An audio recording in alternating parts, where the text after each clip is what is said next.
I was pregnant in 1997 with our first child, people asked, "Are you going to find out if it's a boy or it's a girl?" And I had heard a coworker several years prior to this saying there aren't many good surprises in life. And so she herself chose not to find out. And I just love that because ultrasounds were not invented to determine the so-called sex of the child. They were to look at abnormalities and any problems. And early ultrasounds, they would sometimes get it wrong. So I decided to wait. And we decorated our nursery in pastel, pink and blue and yellow and green. And people made us green and yellow colored blankets since we didn't know. Um, and along came our bouncing baby boy, all decked out in all the blue things. And as he got older, we would go shopping and look for clothes. And he would say, "Mom, why are there no boys' clothes with flowers on them?" So you talk about kids being typical boys. I didn't know what they meant. My child would sit and look at a book. He loved the alphabet. We checked out books at the library all the time. He liked theater, which he did from 5 or 6 years old. He liked flowers. I remember when he was real little, he wanted to paint his nails. And as a child of the 70s and 80s, I was reluctant to do this, even though he was 3 or 4 years old. And looking back, I'm like, wow, why couldn't I allow that? What, cultural expectations were there that stopped me from doing that? And so I had my quiet, um, calm child who would sit and work on things quietly and peacefully. And then along came our second child 4 years later, and we had a bouncing baby girl. Again, I decided to not find out their assigned sex at birth. And she was decked out in pink. My grandmother, who crocheted, had an outfit waiting for the next girl to be born. And it was a pink hat and booties and jacket. And it was adorable. And people would say, "Is it a boy or a girl?" And I'm like, "I've got her decked out in pink." And she came along and she was rough and tumble. I remember when she was 2, her brother had a mullet and she grabbed him by the hair and would be pulling him. And of course, we were always, siding for her because she's 4 years younger. What are you doing to your little sister? But the little sister was the tough one. She was the kid who just walked across the toys in the floor room. She also enjoyed dance and ballet. She asked for a Bob the Builder doll one year for Christmas, and my dad got her a Wendy doll. And I know she was disappointed because she wanted the Bob the Builder doll, not the Wendy doll. She loved trucks. We went to a truck stop. We were traveling to family across states, and we stopped. And I remember you saw a female trucker there, and you walked over to talk to her. And our daughter was just fascinated with these kinds of things. And I remember thinking, I'm going to write a book called "My Son Likes Flowers and My Daughter Likes Trucks." And flash forward all these years, my son then later did Boy Scouts, which shocked many of his theater friends. And our daughter did dance and theater as well. And it just makes you stop and think about the gender stereotypes that exist and the expectations we put on children because we're all different. We're all different individuals. Well, hello, this is Don. And this is Gina with Focused Healthy Family. And today this is podcast number 121. And we're talking about generational pride, being that it's Pride Month, I believe, this month. And so, but, before we get really too far into it, we're going to just take a little break for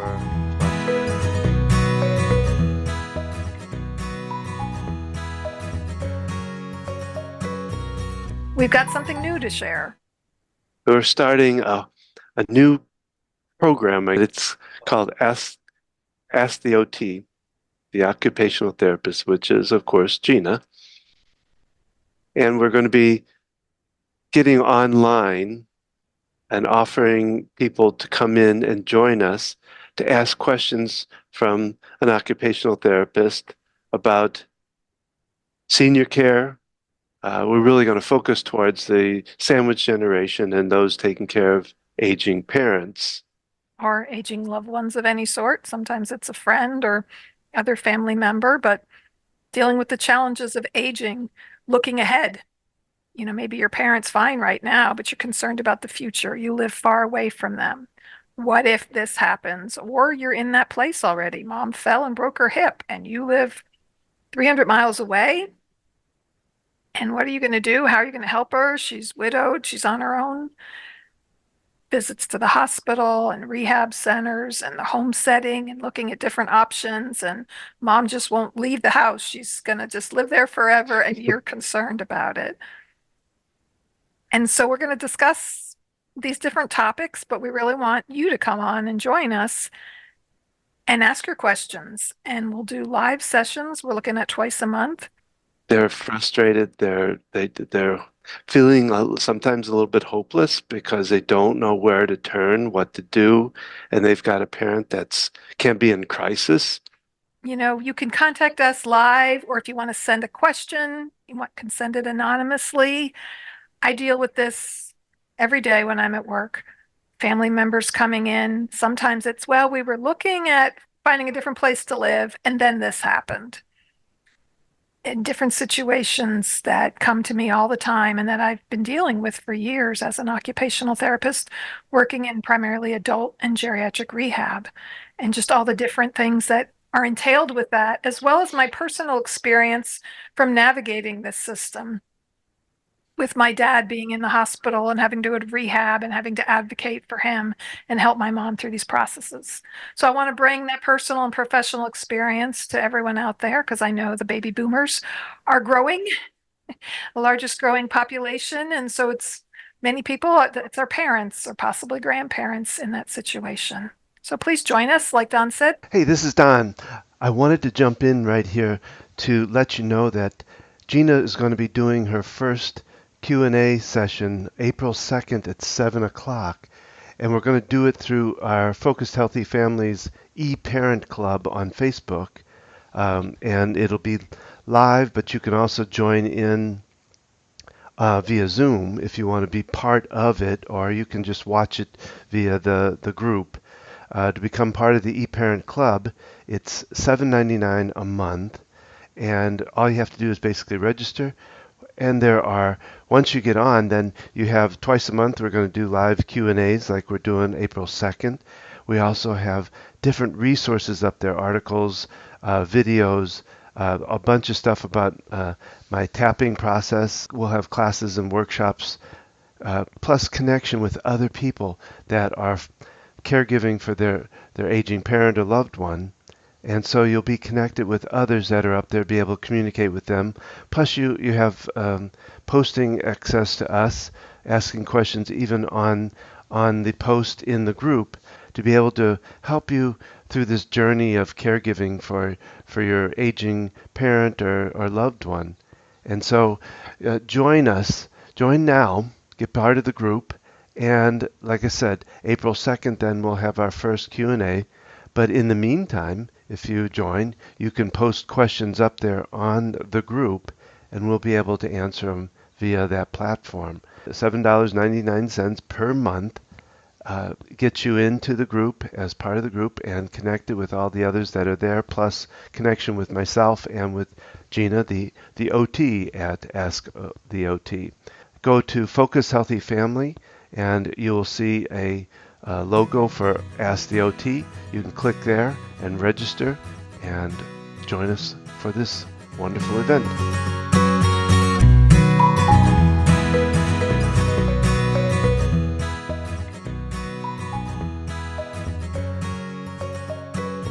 And we're back. We're back talking about, I came up with the title Generational Pride. And the reason for doing that is it is Pride Month, Don. June is National Pride Month. And I want to talk about what that means. I want to talk about gender stereotypes and across generations. And you growing up in the 60s and 70s, and me in the 70s and 80s, and the different stereotypes that were out there, and the different fears and labeling and bullying that went on. of people who were different, right? It's really about segregation and about um, discriminating against people, whether it's their skin color, their ethnicity, their accent, their background, their gender identity, their sexual orientation. There's so many different ways that people are discriminated against. And Pride is a celebration that we are all human. We're all human people and we need to respect everyone. We're going to touch upon that's my little bit area. We're going to touch upon some of the disparities that a senior LGBTQ person goes through with healthcare, with different things. So we want to kind of talk on that too, just a little bit, at least touch on it, and then probably take that into another podcast as we go down the road with this. And before we go there, Don, you said LGBTQ. And so what does that stand for? Ah, It stands for lesbian, gay, bisexual, trans, queer, plus, because people identify in many different ways. And you might ask, why so many different identities? And yet, I believe that as people, we are evolving to acknowledge our differences and own who we are and realize that gender is not binary, that we're not either all male or all female, and that we can embrace different aspects of ourselves. I've been a member of PFLAG for a number of years. PFLAG is Parents and Friends of Lesbians and Gays. It was an organization founded some time ago. I don't have that readily at my fingertips, but it's the nation's largest organization dedicated to supporting, educating, and advocating for LGBTQ plus people and those who love them. So it's an organization of support. If you go to their website, you can find resources, you can find about meetings, you can see how they connect with the community. well, and one thing we just recently went to a Pride event, and I was talking to somebody there, and I had an interesting conversation with somebody, and it's something I realized some time back as we see this coming about in society. I started to kind of do some research, look it up, and kind of try to understand it. And one of the things that I really liked about it actually was I think it's finally defining us human beings in the right way, versus like you say, binary, male, female, and that's the only description. We have in us, we have the chromosomes or the genes or whatever of both male and female, and it just what balance of that is not, there's no set balance that if you're male you have all of this and none of this or any of that. It- um and it just started making sense that we're actually defining defining ourselves in reality and what we really are. We're just a mix of different types of genders, different type of, I don't know how to put this. Do you understand, get what I'm saying? Yes, so let me back up a minute. And so I want to identify we have gender identity and we have our sexual identity, and then we have our gender expression. I've learned this from different classes I've taken and things as someone who chooses to be an ally, meaning I support all people. I'm really about supporting all people. Um, so sexual identity is when at birth we are assigned a sex. And what are we assigned it based on? It's not assigned based even on chromosomes. If you have a certain body part or you don't, you're a boy, you're a girl. And not a very scientific method to be, in my opinion. And yet society is labeling that. And you can argue this in multiple ways, but just to differentiate. So your sexual identity is who you're attracted to, who you love, who you're romantically interested in, who you find appealing. Your gender identity, our gender is how we relate in the world. So that's different from sexual identity. It's when I get dressed up in a pretty dress and do my hair, I'm expressing my feminine side and I like to feel pretty uh, and so that's kind of an expression of my gender identity. I identify as female and I enjoy getting dressed up. And at other times, I am out mowing the grass in my cutoff shirt and my shorts, and I like doing yard work. And someone might say, well, that's very masculine, right? So um, I I can express my gender in different ways. And so some people, we tend to think things are binary. You're a boy, you're a girl. And even like gay or straight, like we've come to accept that some people are gay. Um, our culture as a whole, I will say. And so even within that community, it's like, what do you mean? You like both boys and girls, or what do you mean you identify as, not interested in either? There's many terminology, and this can get quite lengthy, but you can look up resources for it. But some people don't feel sexual attraction to either sex. Some people feel romantically attracted to all people. And it's really a matter of perspective and openness. And why do we have to have labels? Well, because inherently in our culture, people get labeled. They assume because you're a boy, they assume this because you're a girl. And so the young people today are identifying, well, you know what? That doesn't fit with me. And if you want to stick me in a category, I'm going to create my own category.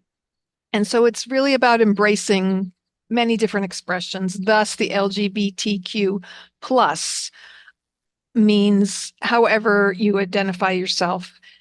And so looking at that perspective of that.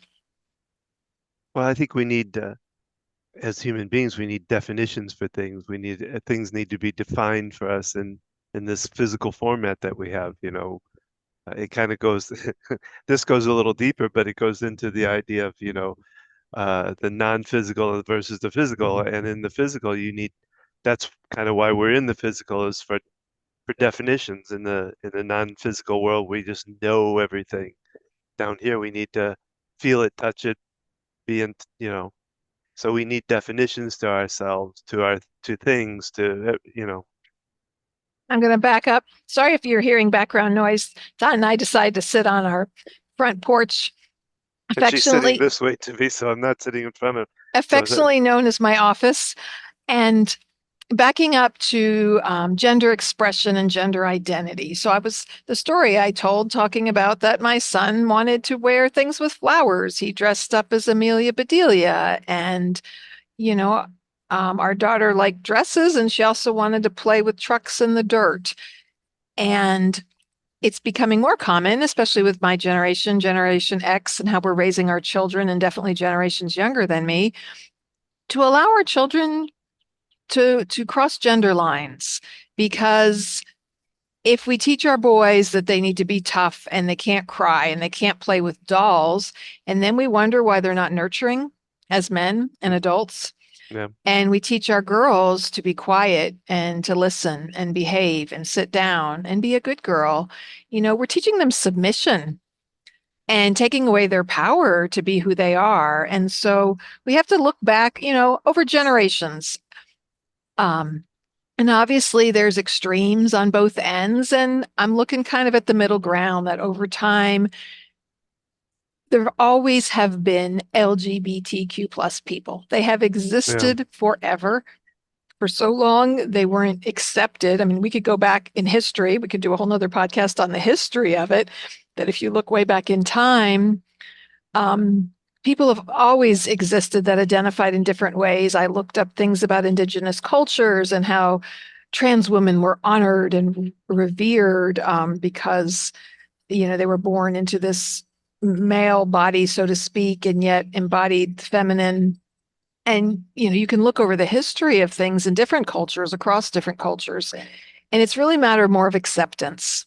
Just like we went through issues with the skin color of people, and how people were thought less than because of this color of their skin.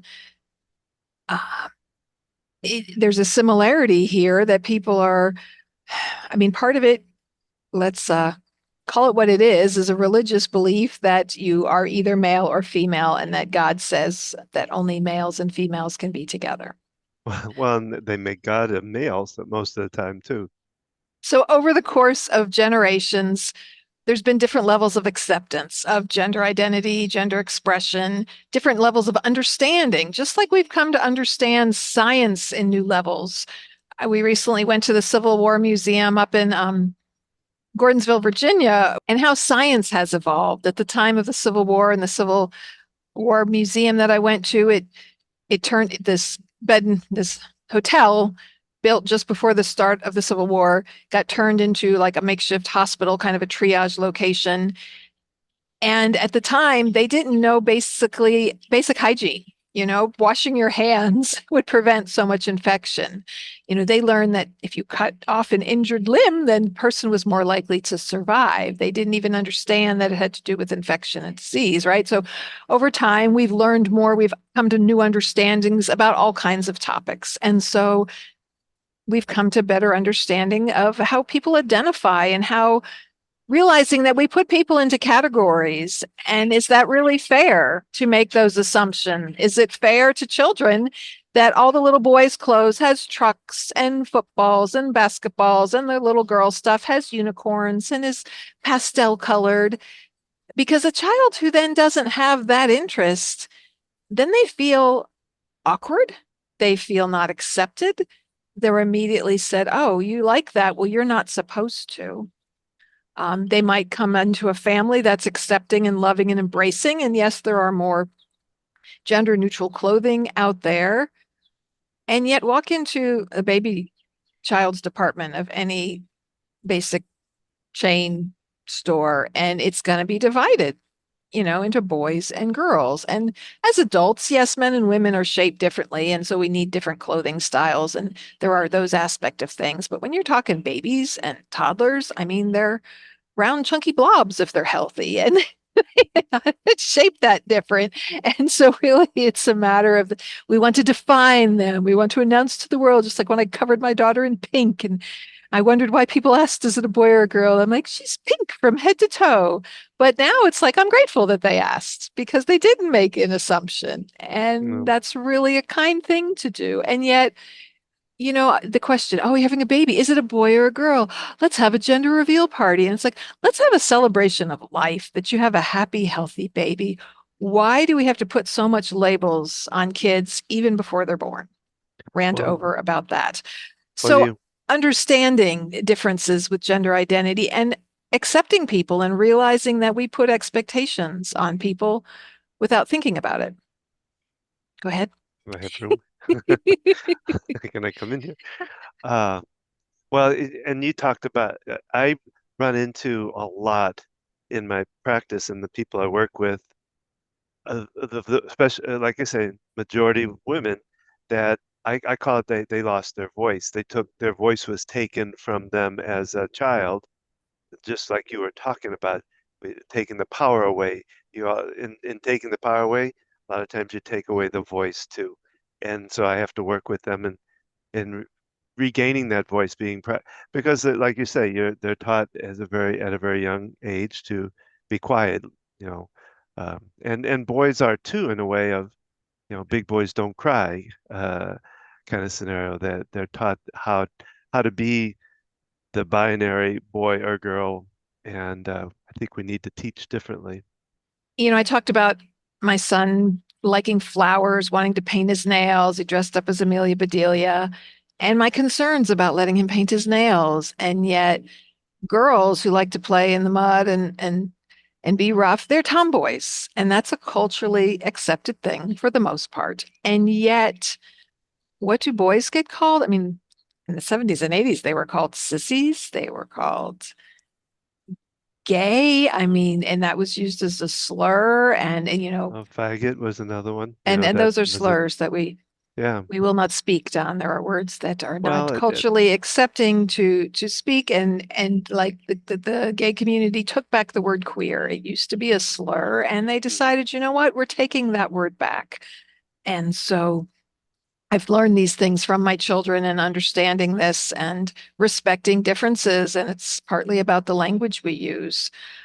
So looking at, the expectations of boys versus girls and things that boys are allowed and just that difference. So if you have a son like I did, and luckily we grew up in a community of supportive people and it never was a problem for us as parents, other than not me not wanting to paint his fingernails, but we were fine that he loved theater and he enjoyed all those things. And he also was running around kissing girls in preschool. And it's all encompassing, right? He is a straight male this day, and yet you put expectations on children, just like we think, oh, they're really into science and figuring things out. They're going to be an engineer. And we put that expectation out there on this child, or based on some behaviors when they're young. And so we just need to really stop and ask ourselves, what are we doing? How are we labeling people?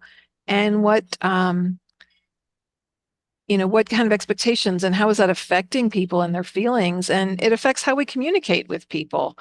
So when you think across generations, when you have grandparents and trying to understand this, and you might have a family and they have a child who comes out as gay and they worry about talking to the grandparents and talking to other family members and who's going to accept them. And we have to realize people grew up in different generations with different expectations. And so we need to realize where they're at, and they also too can grow from where they are, and there's ways to educate them and ways to share information without just saying, oh, you don't know, you're just old and you you don't, creating that gender divide rather than embracing it and respecting we've all grown up with in different ways and need to honor that. And talking about the older generation and how this comes to be effective in the LGBT community. I work for a wonderful local continuous care retirement facility, and they became SAGE certified. And I became fascinated by this, and I discovered what this all meant. And it is a SAGE training is a training that they do for SAGE credential indicates that SAGE care leadership or certified trainers have trained an agency's staff on LGBTQ plus aging cultural competency, and credentials are earned annually. And so this is specific to communities of seniors, whether it be nursing homes, senior living centers, assisted living centers. To my knowledge, they might span beyond that, but the place that I work, and realizing and respecting differences and understanding how it might be different for different individuals. And we'll share a link for Sage Care, sageusa.care, to learn more about that. You can actually find facilities if you have a loved one or know someone who is looking for a place and they want to feel safe and comfortable there because the senior might be in that community, in the LGBTQ plus community, that you can find an accepting place. And so looking at seniors, like Don did some research here. Share with us, Don. Okay. Well, it's just what you know, the idea of SAGE is training the caregivers, to not have these things, these disparities that an LGBTQ senior, and I think any LGBTQ person runs into these disparities, but it gets even more intense for a senior. Uh, they, they have, it's, I think, kind of starts out with they have a higher, uh, the mental care is where they get left out. And So are you reading is there research from a particular article, Don, oh that you, yeah, that's true. It's article Seeking to Live with Pride and Dignity: Health Disparities Faced by Older LGBTQ IA plus Americans. I'm not sure what the IA stands for in it. By Katrin Warner Perez. It was June 6, 2024. And she talks about higher rates of mental health disparities compared to their heterosexual and cisgender counterparts. The persistent stigma, the systematic discrimination, and the isolation is a big one. And we learned about isolation about over COVID and how detrimental that is to anybody. But when you're talking about this group, it makes it even worse. Well, because if they grew up in the 40s, the 50s, those time periods, You they you couldn't even talk about it. You it, couldn't bring it up. it You or couldn't live it. depending on the circle of where they lived, they lived very differently about it. They sometimes had marriages and both their spouse knew they were gay or whatever, and that they had to come to a different way of living about it, or they had to live secretly. And that's why you have older people now coming out because now they feel it's safe to after all these years.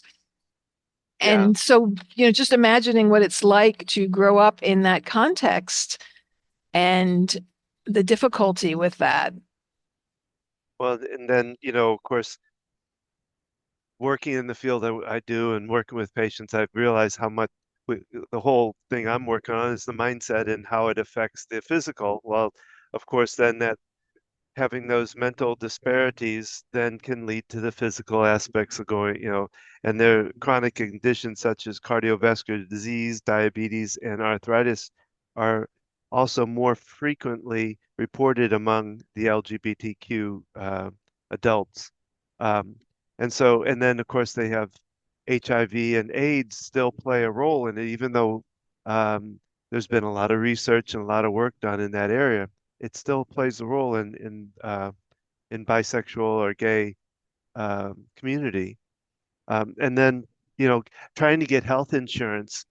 They talk about in this article the fact that most healthcare, more so now it's changing, but came from the employer. And if that employer didn't respect, like same-sex marriages or had some prejudice to them, they wouldn't be able to get the health care that they needed. Um, and so, they also, it talks about facing discrimination at work or trying to find work, lower earning possibilities, um, and lack of access to safe and affordable housing, which I never didn't realize that would be an issue. Um, so having all these kind of discrepancies as discriminations, they tend to delay or avoid getting medical attention because they're of the fear that of discrimination, the fear of being how they're going to be treated. And so at the same time, then it leads to they get less of the early detection of problems. And so it can lead to poor health just because of that. Um, and they're just worried about inferior care overall. Um, and then they in the article, it doesn't go too far into it, but it talks about then you add in LGBTQ and then adding in whether you're a person of color or, even I think they talked a little bit about, um, if you're Asian or, Different ethnicity. yeah, there you go. And that then adds to these disparities. So And I don't know, different it's kind of different cultures interesting. have different levels of acceptance Yeah, with these disparities. And some cultures and countries are more accepting, and others are strictly against it in a very, it's punishable. It can result in death of the person if they are out in some countries and communities. And so, yeah, you have all those different factors playing in a role. And so the older we are, the longer we've lived through different phases of this, it carries that weight around. And just so for all of us who are not in the LGBT community, the understanding of it and our own beliefs and stereotypes and our intrinsic bias based on how we grow up and what we've been exposed to. I wanted to just step back, Don. You talked about cisgender. I just wanted to yeah, define. So, someone who's cisgender is they identify as the gender that aligns with their um, gender assigned at birth. So, I was born a female because of what body parts I had, and I identify as female, and therefore I'm cisgendered, as opposed to someone who is born female, but they don't identify as either male or female, and that's where you get the non binary. And sometimes these people might feel more feminine on some days and wear a dress, and on other days they feel more masculine. It can manifest in different ways. Someone who is transgender identifies as a different gender than what they were assigned at birth. And again, gender identity is separate from sexual identity. Won't get into all that in great detail, but just understanding what these terms mean. And so if you're cisgender, you are the gender that you were assigned. Everyone thinks you're a female, your anatomy says you're a female, you feel like a female. That's the cisgender, as opposed to the other gender um, identities. And Well, again, this is new, even though I've learned about it and I've had conversations with my kids who are in the, Generation Z, keeping up with the names of the generations, and they've grown up with an understanding of it, and they've been exposed to these ideas and these areas of acceptance that we were not, growing up. It was. well, you know what I find interesting is that as I grew up, it came about to know yourself. That was kind of the um, What time period are you talking about, well, Don? probably 70s. You know, that they the psychedelic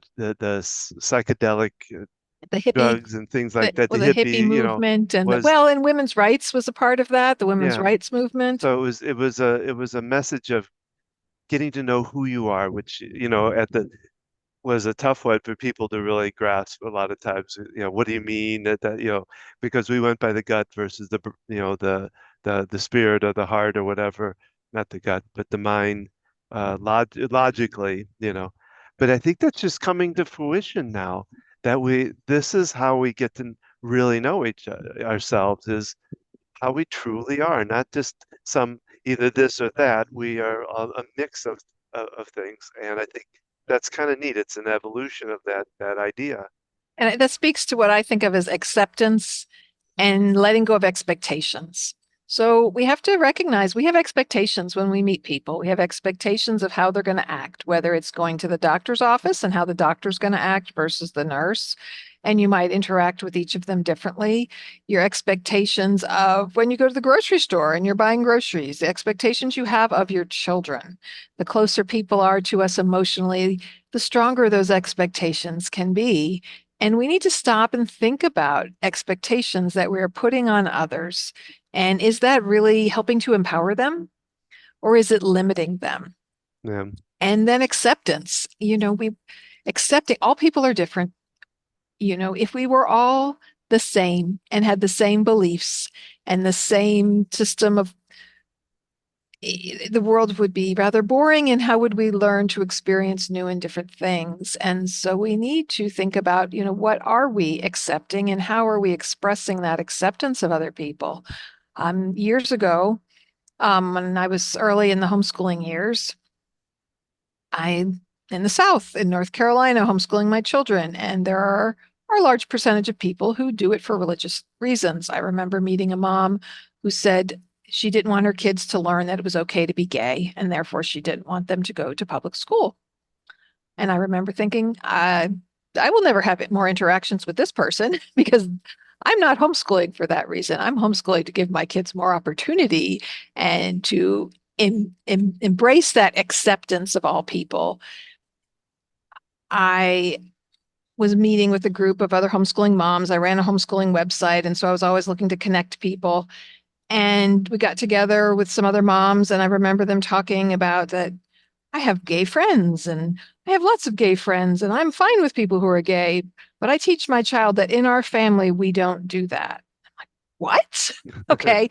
I can understand that people with their religious beliefs make this statement, but it's okay if other people are gay, but it's not okay if your child is. Like, really thinking about that. What kind of message is, sending your child that, well, our beliefs say that we don't do that, but it's okay that other people are. So in one ways, that's an acceptance of other people. And yet you are putting expectation on your child, which of course you could argue we won't get into the whole religious component of this, but expecting your child to follow a certain path that you prescribe is when they are reaching the age of gaining their own independence and they're education is taking them into other areas that you might not understand because times are changing and there's more information and education and it's more readily available, that there might be a point where they question the way they were raised and their beliefs. And that really is important. If we as young adults didn't question things, we wouldn't make change in the world. New things wouldn't happen if people didn't question. If you didn't question, oh, gee, we're riding on a horse and it gets hard to get from here to there, but that's the way it is. And that's the way we always do it. You wouldn't have invented the motor vehicles. And so that questioning, that exploration, that rejecting things they feel that are not working is really a part of the human experience and a part of a child growing up. And you look at talking about teenagers and they're rebelling and all this, they're gaining their independence, they're figuring out their place in the world. And kids who are brought up in an environment of respect and allowed to explore and in a safe, healthy environment, you can still do that. You can still have boundaries and limitations within your family. But if you have an environment of openness and discussion, you're less likely to have that kid who just takes off and rejects everything, runs away, breaks from the family. This is why suicide is such a an epidemic in this country for children and teens and young adults, because depression and links to lack of acceptance across many different areas, and even more so for LGBTQ plus youth. And so we need to stop and question ourselves sometimes and, think about what we're saying to people, think about the interactions we have. And even if it's just an observing of someone else's conversation, just asking ourselves those difficult questions of what really matters to us? And if accepting and teaching our children's love and to understand other people and obviously, if you don't believe those things, you probably haven't listened to our podcast very long because Well, and that's I think kind of the nature of things here is respect and respect for all people of different ages and cultures and identities. And it kind of boils down to respect once again. and I think it's also more about the parent than it is about anything. I think they have, and it's not easy to do, but they have to explore their own, what they're putting these expectations on. What is it about them? What is it they're thinking? And a lot of times it's coming from how they learned and what their parents did and all that. And And not they have to kind of address that and look at that too, if they're up to it. That's another, Well, and we need to honor, okay, my parents grew up, they were born in the early 40s. They grew up in the 50s, and so they were born before the baby boom. So they're kind of the end of the silent generation, kind of early baby boomers. And so they didn't quite grow up with the hippie movement of things. It was much more the 40s and 50s was their youth years. And I have to recognize the culture in which they grew up, in which they lived. And I need to honor and accept that. And I can also educate and share information, with them, which I've done over the years. And so there's a matter of acceptance of where people are at and education and also setting those boundaries. So there's just so many components to talk about here, but we wanted to celebrate Pride Month in a way that honors acceptance of people and to give you some information. And we'll have links to a lot of these websites and things we mentioned and organizations that support LGBTQIA plus individuals and their identities. And so you can learn more yourself and you can understand. And if you have a senior that you're helping to find support for, that there are different resources that you can do to help get them support, just like there are for youth. If you are in the greater Charlotte area, Time Out Youth is an amazing organization to help support LGBTQ plus youth from, I think it's age 12 through 23. They have free counseling services. They have a number of different support and services. PFLAG organizations are across the country. They might even be outside the United States. And they're places you can get information, support group meetings. They do educational workshops and information. They go into communities and schools and other places. And they mentioned in this article about a podcast called This is Growing Old, and they mention specific episodes of it. There's one, Aging with Pride, with Marianne Adams, uh, who is of Zambi Nobla, National Organization of Black Lesbians and Aging.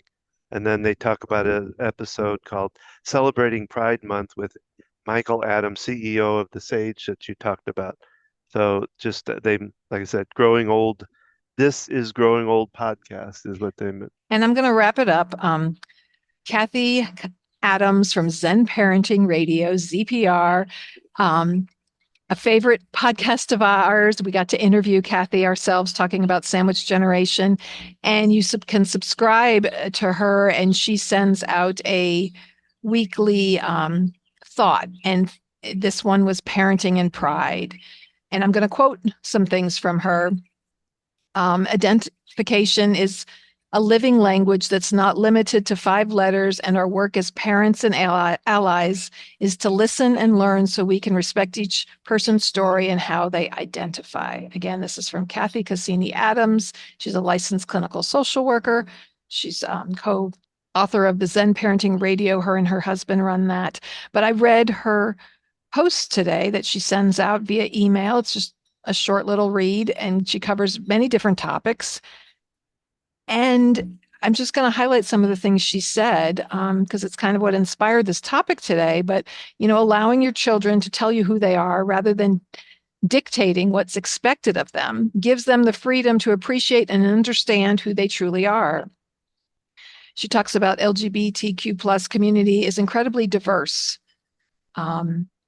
And the lists of terminologies, they use the plus sign to indicate, to include everyone. And it's not just limited to those letters like we talked about before, about embracing all people and all identity. And in realizing people don't like being labeled, and so they find their ways that they can identify with so that they can relate and connect with other people. And she talks about talking about gender and identity and sexual identity and helping children to understand that. And there's lots of information on there as well. And just talking about the differences that things are now as opposed to when we were growing up. She's of my generation, X generation, or Don is really the end of the baby boomer generation, and understanding the differences. I'm going to quote her again because she's such a good writer. Human beings have paradoxical aspects that demands specificity and understanding. While the ideal is to practice humility and to celebrate and learn, the very least we can do is to choose to do no harm. When we step over that line into harming others, whether it's through legislation, limiting rights, or simply refusing acceptance because we think we're superior, we lose touch with our humanity. And on that note, thank you, Kathy Adams from Zen Parenting Radio. And thank you for joining us here on our Focused Healthy Family podcast. We hope you've enjoyed it. We hope that you can maybe have learned something new, even if you don't choose to attend a Pride celebration. Or if you want to embrace it, check out local Pride celebrations. June every year is Pride Month. And there are other areas like Charlotte does their Pride celebration in August.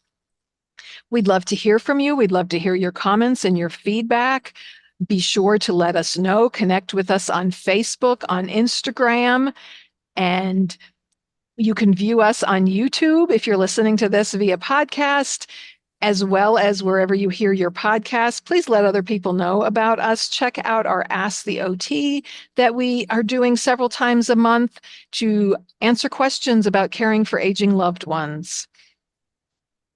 And learn more about all we have going on and connect with Don and I as I'm doing consults for people caring for aging loved ones and the work Don does with tapping.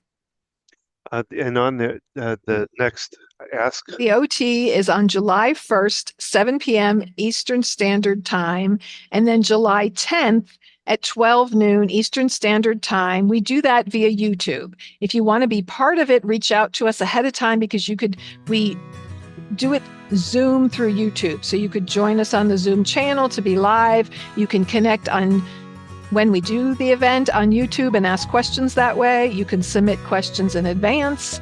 You can view previous episodes to look at things that we've already talked about. And remember, how you speak to your children and your family shapes their future and yours.